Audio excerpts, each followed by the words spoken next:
कृष्णा जी, आप सबका बहुत बहुत स्वागत है। मंगलाचरण आरंभ करते हैं।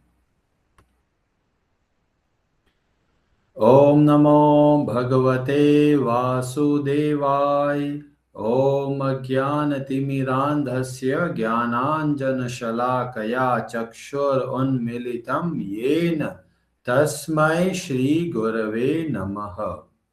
नमः ओम विष्णुपादाय कृष्ण पृष्ठाय भूतले श्रीमते भक्ति वेदांत स्वामी निति नामिने। नमस्ते सारस्वते देवे गौरवाणी प्रचारिणे निर्विशेष शून्यवादी पाश्चात्य देश तारिणे। जय श्री कृष्ण चैतन्य प्रभु नित्यानंद श्री अद्वैत गदाधर श्रीवासादि गौर भक्त वृंद। हरे कृष्ण कृष्ण कृष्ण हरे हरे, हरे राम राम राम हरे हरे। कार्पण्य दोषोपहत स्वभावः पृच्छामि त्वां धर्म सम्मूढचेताः। यच्छ्रेयः स्यान्निश्चितं ब्रूहि तन्मे शिष्यस्ते अहं शाधि मां त्वां प्रपन्नम्। हरे कृष्णा जी, भगवद गीता आरंभ करते हैं। अध्याय 4 श्लोक नंबर 39 व्रजेश्वरी जी आप पढ़ेंगे संस्कृत। हरे कृष्णा। श्रद्धावान् लभते ज्ञानं तत्परः संयतेन्द्रियः। ज्ञानं लब्ध्वा परां शान्तिम् अचिरेण अधिगच्छति। हरे कृष्णा। हरे कृष्णा। श्रद्धावान श्रद्धालु व्यक्ति लभते प्राप्त करता है, ज्ञानम ज्ञान, तत्परः उसमें अत्यधिक अनुरक्त, संयत संयमित, इंद्रियः इंद्रिया, ज्ञानम ज्ञान, लब्ध्वा प्राप्त करके, पराम दिव्य, शांतिम शांति, अचिरेण शीघ्र ही, अधिगच्छति प्राप्त करता है। जो श्रद्धालु दिव्य ज्ञान में समर्पित है और जिसने इंद्रियों को वश में कर लिया है, वह इस ज्ञान को प्राप्त करने का अधिकारी है और इसे प्राप्त करते ही वह तुरंत आध्यात्मिक शांति को प्राप्त होता है। हरे कृष्णा जी। भगवान श्री कृष्ण बहुत ही दयालु है। इतने अद्भुत तरीके से हमें सिखाते हैं कि किताबी ज्ञान को किस तरीके से वास्तविक ज्ञान में बदला जा सकता है। कई लोग होते हैं जो शुरू में कार चलाना सीखते हैं तो उनको सब कुछ पता है कि यह गियर है, ये यहाँ पर ब्रेक लगता है, यहाँ पे एक्सेलरेटर है, ये सामने मिरर है, ये साइड में मिरर है, सब कुछ पता है। पर जैसे ही गाड़ी चलाने लगते हैं, कभी स्टीयरिंग उधर जाता है, कभी ब्रेक लगा देते हैं, कभी गलत गियर लगा देते हैं। क्यों? क्योंकि केवल किताबी ज्ञान है। जब वास्तविक ज्ञान को प्राप्त करते हैं तो हम लोग अच्छे से इस कार को चलाना सीख पाते हैं और चला पाते हैं।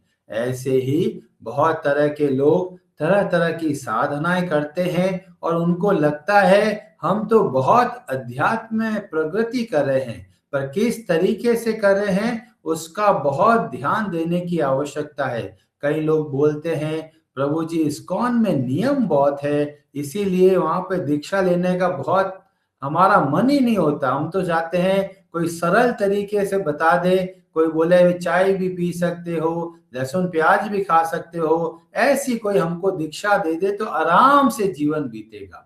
वास्तव में जो नियम बनाए गए हैं वो इस्कॉन के लिए नहीं है। वो जो नियम है वो वास्तव में हमारी भलाई के लिए है। जैसे एक डॉक्टर के पास कोई बीमार व्यक्ति जाता है और बोलता है कि मेरे को डायबिटीज हो गया है, तो डॉक्टर बोलता है ठीक है, इन बातों का ध्यान रखना, मीठा मत खाना, और खासकर जिसमें रिफाइंड शुगर हो वो बिल्कुल मत खाना, क्योंकि ये आपके लिए दुखदायक है।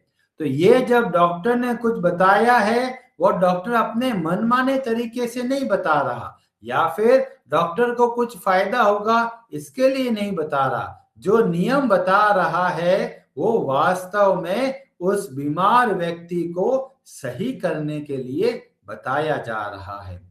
इसीलिए जब हम सोचते हैं हम नियमों से भाग जाते हैं और आराम से हम आगे बढ़ेंगे, तो बहुत मुश्किल है, क्योंकि सबसे ज्यादा ट्रेनिंग हमको अपने मन को देनी है। और जहां पर मनमाने तरीके से चलने की प्रेरणा दी जाती है, तो वास्तव में हमारी बीमारी दूर नहीं होगी, बल्कि बीमारी और बढ़ती चली जाएगी।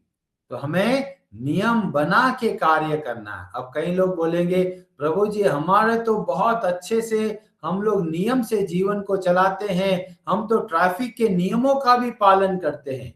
कई आर्मी के लोग बोलेंगे, अरे ये तो बहुत डिसिप्लिन से जीवन जीते हैं, बहुत बढ़िया है। पर नियम का उद्देश्य क्या है वो पता होना बहुत जरूरी है। बिना सही गाइडेंस के कुछ भी नियम बना देंगे तो हमको लाभ नहीं मिलेगा। कई लोग बोलते हैं हम चाय जो है कप में नहीं पिएंगे, हम चाय पिएंगे कटोरी में। तो ऐसे नियम बनाने से हमारी बीमारी दूर नहीं होगी। हर एक नियम के पीछे का उद्देश्य हमको पता होना चाहिए।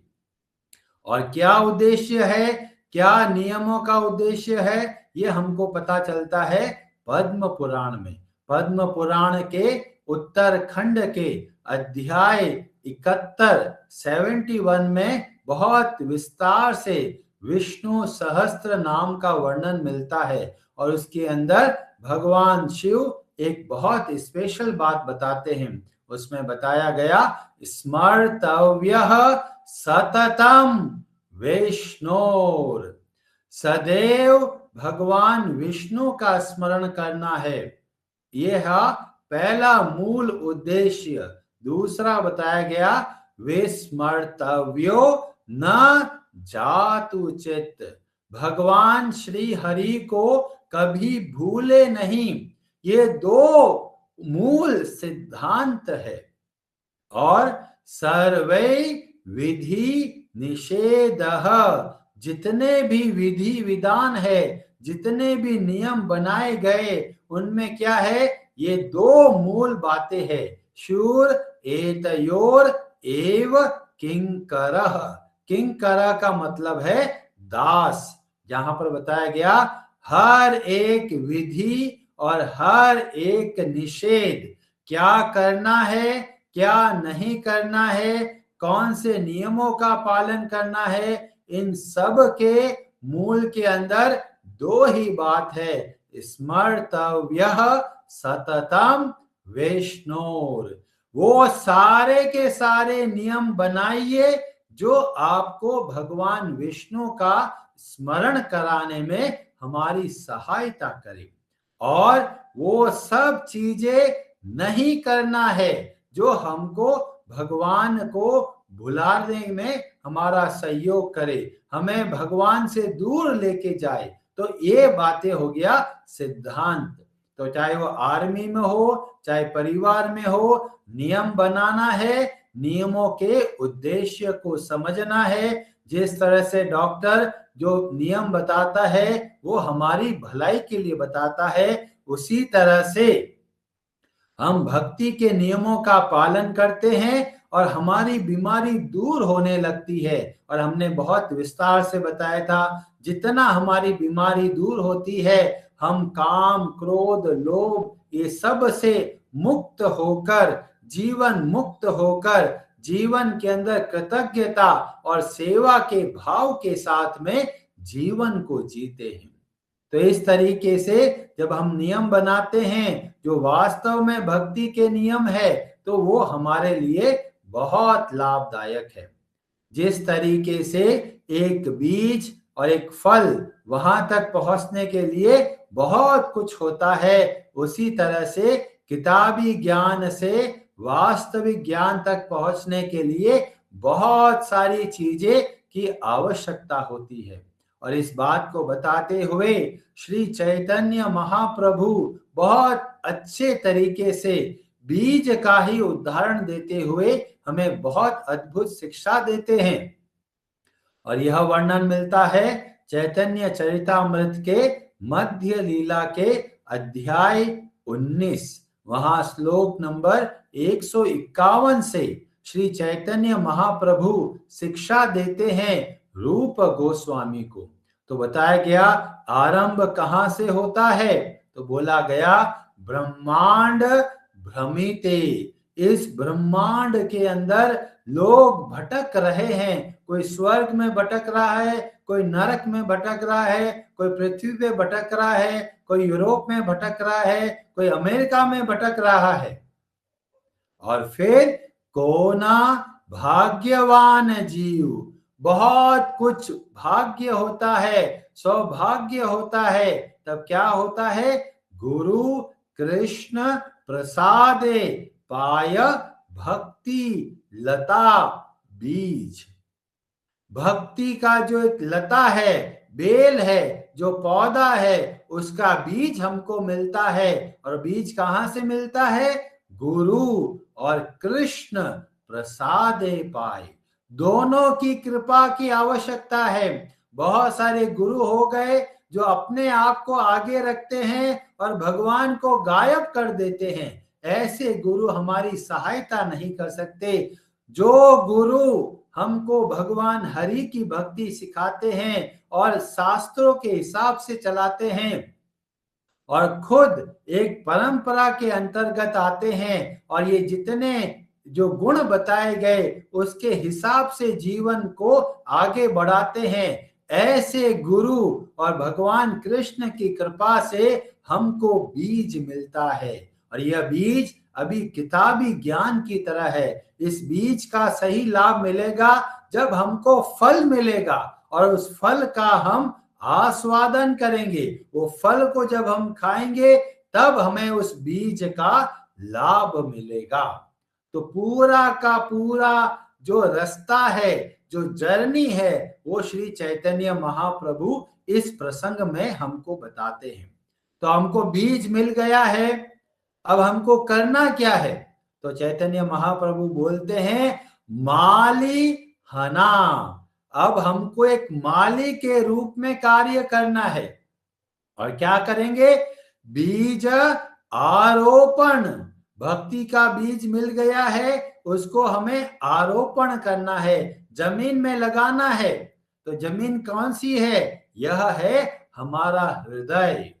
तो हमारे हृदय में भक्ति के बीज को ध्यान से स्थापित करना है। मतलब जो हमको भक्ति के नियमों के बारे में पता चला उसको अच्छे से समझना है।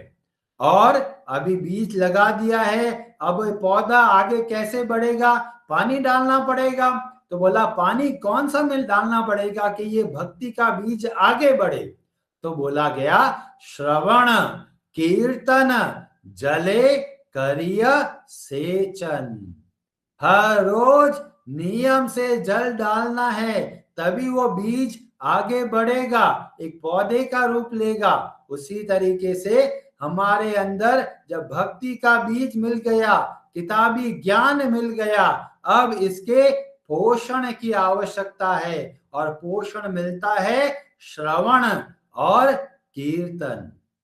यही बात इस श्लोक में बताई गई थी। श्रद्धा का भाव, फिर साधु संग और भजन क्रिया। तो साधु संग के अंदर बताया गया था प्रणिपातेन परिप्रश्नेन सेवया, और जो भजन क्रिया है उसमें बताया गया संयतेन्द्रिय, इंद्रियों को संयमित करना, और तत्परः, बहुत सावधानी से भक्ति के नियमों का पालन करना, और तीसरा बताया गया धैर्य के साथ में। तो बस ये तीन चीजें करना है, श्रद्धा का भाव रखना है, हर रोज साधु संग करना है, और हर रोज भजन क्रिया करना है।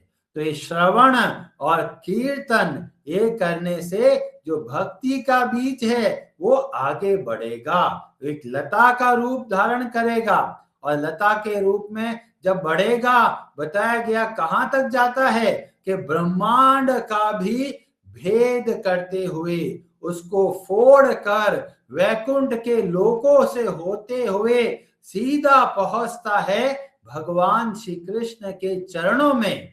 इतनी बड़ी लता बनती है ये भक्ति की, और भगवान श्री कृष्ण के चरणों तक पहुंचकर वहां पर एक फल देती है। वो कौन सा फल है? तो चैतन्य महाप्रभु बताते हैं प्रेम फल। ये जो भक्ति बीज का जो फल है वह है प्रेम का फल। और ये भले ही फल मिल गया है, पर साधक को चाहिए कि क्या करना है? हर रोज श्रवण और कीर्तन करना है। बताया गया इहान माली सेचे, ये माली का क्या काम है? नित्य हर रोज श्रवणादि जल, हर रोज जल देना है, हर रोज भक्ति के नियमों का पालन करना है। और इस तरीके से हमें भक्ति के बीज को एक पौधे, एक लता के रूप में आगे बढ़ाना है। पर इसमें कुछ कुछ समस्याएं आ जाती है, और इसीलिए तत्परता का शब्द का प्रयोग किया गया। उसका मतलब है बहुत ही सावधानी से उस पौधे की रक्षा करना है। अभी बोलेंगे किससे रक्षा करना है? तो बोला गया जिस तरीके से एक हाथी अगर बाग के अंदर घुस जाए तो सारे पौधों को नष्ट कर देते हैं, ऐसे ही अगर भक्ति का जब बीज पौधे के रूप में है और एक हाथी आ जाए, तो बोला ये हाथी क्या है यहाँ पर? तो बोला गया यह है वैष्णव अपराध। तो चैतन्य महाप्रभु बताते हैं तते माली यत्न करी। यत्न का मतलब है प्रयास करे, और क्या करे? करे आवरण। आवरण का मतलब है चारों ओर बाउंड्री बनाकर प्रोटेक्शन देना है। किससे देंगे? तो बोला गया अपराध हस्तिरा। ये जो अपराध है, वैष्णव निंदा है, वैष्णव जो भगवान के प्रिय भक्त है उनकी निंदा करना या उनका अनादर करना, जब ऐसा कोई व्यक्ति करता है तो भक्ति का जो पूरा का पूरा पौधा है वह उखड़ जाता है। और इसलिए हमको बहुत सावधानी से नियमों का पालन करना है, पर इस बात का ध्यान रखना है और किसी भक्त को ठेस नहीं पहुंचाना है। जैसे जैसे हमने आवरण तो बना दिया है, पर एक और समस्या आ जाती है कि जिस तरह से पौधे उगते हैं आसपास और घास फूस उग जाती है, उसका क्या करेंगे? तो श्री चैतन्य महाप्रभु इसके बारे में भी बताते हैं, और उसका डिस्कशन हम कल की कथा में करेंगे। इतने सुंदर तरीके से श्री चैतन्य महाप्रभु एक बीज के उदाहरण के माध्यम से इतने सरल तरीके से हमको बताते हैं कि किस तरीके से हम वास्तव में भक्ति में आगे बढ़ सकते हैं। हरे कृष्णा जी, आप सबका बहुत बहुत धन्यवाद। हरे हरे नमः।